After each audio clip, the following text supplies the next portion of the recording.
হরে কৃষ্ণ ভক্তগণ, কৃষ্ণকথা চ্যানেলে সবাইকে জানাই শুভেচ্ছা। আশা করি সবাই ভগবানের কৃপায় ভালো আছেন। ভালো থাকার জন্য ঠাকুরের কাছে প্রার্থনা করি। রথযাত্রার আগের একাদশী হচ্ছে যোগিনী একাদশী। এই একাদশী 10 জুলাই না 11 জুলাই, অর্থাৎ শুক্রবার না শনিবার, তা নিয়ে অনেকের সংশয় হচ্ছে। ভারত, বাংলাদেশ, মধ্যপ্রাচ্যের সকল দেশে হচ্ছে 11 জুলাই শনিবার। এখন প্রশ্ন হচ্ছে, কেন শুক্রবার একাদশী হচ্ছে না? যদি দশম বিদ্যা একাদশী হয়, তবে পুরা দিন একাদশী থাকলেও সেদিন একাদশী ব্রত পালন করা যাবে না। কেহ যদি করে থাকেন তাহলে গান্ধারীর মতো অভিশপ্ত হয়ে যাবে। তাই ভুলেও কেহ শুক্রবার একাদশী গ্রহণ করবেন না, শনিবার একাদশী গ্রহণ করবেন। তার একাদশীর ব্রত পালন করতে হয়। আর তারপর পালন হচ্ছে পরের দিন রবিবার সকাল 9:30 মধ্যে যে কোনো রবিশস্য ভগবানকে নিবেদন করে প্রসাদ গ্রহণ করাবেন এবং নিজে গ্রহণ করবেন। এই একাদশী এতই মাহাত্ম্য, তাহা বর্ণনা করার ক্ষমতা আমার নাই। এই একাদশী শাস্ত্রে বলা হয়েছে 88,000 ব্রাহ্মণকে ভোজন করালে যে ফল, তাহা একটি মাত্র যোগিনী একাদশী ব্রত করলে সেই ফল পাওয়া যায়। এই একাদশী যেহেতু রথযাত্রার আগের, এই একাদশী করলে রথযাত্রা দড়ি টানার সমান ফল হয়ে যায়।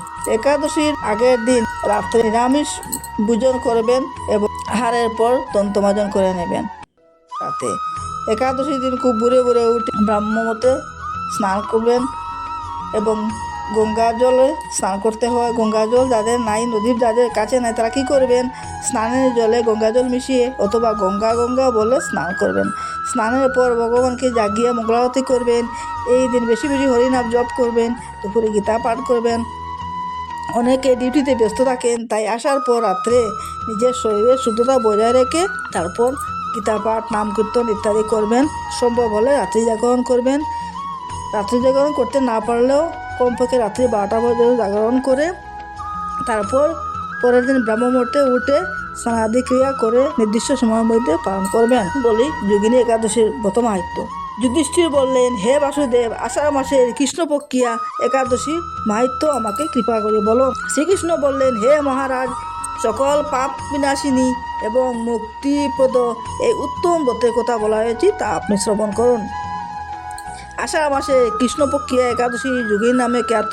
মহাপাপ নাশকারী এই একাদশী পতিত মানুষের উদ্ধারের জন্য একমাত্র নৌকা স্বরূপ। ব্রত পালনকারীদের পক্ষে এটি সর্বশ্রেষ্ঠ ব্রত বলে প্রসিদ্ধ। এই সম্বন্ধে একটি পৌরাণিক কাহিনী বলছি। অলকানগরে শিবভক্ত পরায়ণ কুবের নামে এক রাজা ছিলেন। তিনি প্রত্যহ শিব পূজা করতেন। তার হেমমালী নামে একটা মালি ছিল। প্রতিদিন শিব পূজার জন্য মানস সরোবর থেকে সে পুষ্প তুলে রাজ কুবেরকে দিত।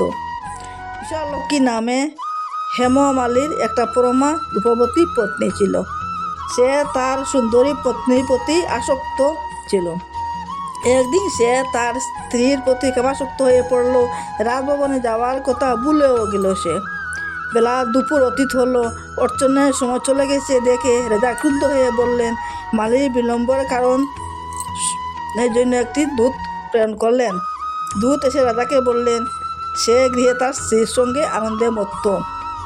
দূতের কথা শুনে কুবের অত্যন্ত রেগে তখন মালিনীকে তার সামনে হাজির করতে আদেশ দিলেন। এদিকে মালি কুবেরের পূজার সময় অতিবাহিত হতে বুঝতে পেরে সে ভয় পেল এবং স্নান না করেই রাজার কাছে উপস্থিত হলো। তাকে দেখা মাত্র রাজা ক্রোধ বসে চোখ রাঙিয়ে বললেন, হে পাপিষ্ঠ দুরাচার, তুই দেবতা পূজার পুষ্প আনতে অবজ্ঞা করছিস, তাই আমি তোকে অভিশাপ দিচ্ছি, তুই শ্বেতকুষ্ঠগ্রস্ত হয়ে থাক। তোর প্রিয়তমা বাড়িদের সাথে তোর চির বিয়োগ সংঘটিত হোক। আরে নিজ, তুই এক্ষুনি এখান থেকে গিয়ে নষ্ট হয়ে অধোগতি লাভ কর। কুবেরের এই অভিশাপ হেমমালীর পত্নীর সাথে স্বর্গভ্রষ্ট হয়ে দীর্ঘকাল যাবৎ কুষ্ঠরোগে ভুগতে আরম্ভ করল। রোগের যন্ত্রণায় দিন অথবা রাত্র কখনই সে সুখ পেত না। এভাবে শীত গ্রীষ্মে প্রচণ্ড বেদনায় বহু কষ্টে সে দিন যাপন করতে লাগলো। কিন্তু দীর্ঘদিন মহাদেবের অর্চনের ফুল সংগ্রহের স্বীকৃতির ফলে সে সাব্যস্ত হয়েও বৈষ্ণবশ্রেষ্ঠ শিবের বিস্মরণ কখনো কষ্ট হয়নি। একদিন হেমামালী ভ্রমণ করতে করতে হিমালয়ের সেই মার্কণ্ডেয় ঋষির আশ্রমে উপস্থিত হলেন। কুষ্ঠরোগে পীড়িত সপত্নী হেমামালীকে দর্শন করে সে মার্কণ্ডেয় তাকে জিজ্ঞাসা করলেন, তুমি কার অভিশাপে এরকম নিন্দনীয় কুষ্ঠরোগগ্রস্ত হয়েছ?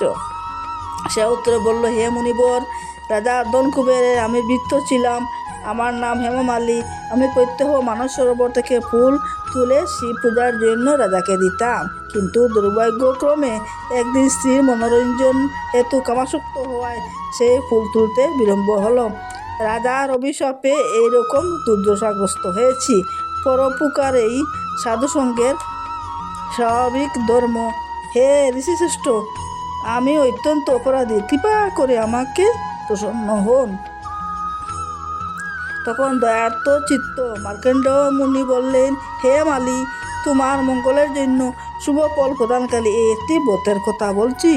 তুমি আষাঢ় মাসের কৃষ্ণপক্ষের যোগিনী নামে একাদশী ব্রত পালন করো। এই ব্রতের পুণ্য প্রভাবে তুমি অবশ্যই কুষ্ঠব্যাধি থেকে মুক্ত হবে। শ্রীকৃষ্ণ বললেন। ঋষির উপদেশ শুনে হেমমালী তাকে প্রণাম করল। পরে অত্যন্ত আনন্দে ঋষির আদেশ মতো নিষ্ঠা সহকারে যোগিনী একাদশী ব্রত পালন করলো।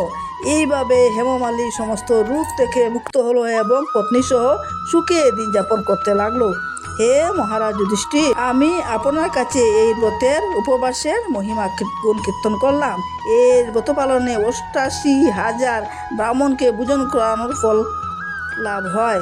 যে ব্যক্তি এই মহাপাপ বিনাশকারী এবং পুণ্যফল প্রদায়ী যোগিনী একাদশী ব্রত কথা পাঠ বা শ্রবণ করে সে অচিরেই সর্বপাপ থেকে মুক্ত হয়ে যায়। হরে কৃষ্ণ। এই একাদশীর ভিডিও শুনতে যদি কারো ভালো লাগে বা শুনে যদি জীবনে কারো কিছু উপকার হয় বলে মনে হয়, তাহলে চ্যানেলকে সাবস্ক্রাইব করবেন, যাতে পরবর্তী ভিডিও যখন আমি আপলোড করব তখন সর্বপ্রথমই আপনারা পাবেন। হরে কৃষ্ণ কৃষ্ণ কৃষ্ণ হরে হরে, হরে রাম রাম রাম হরে হরে।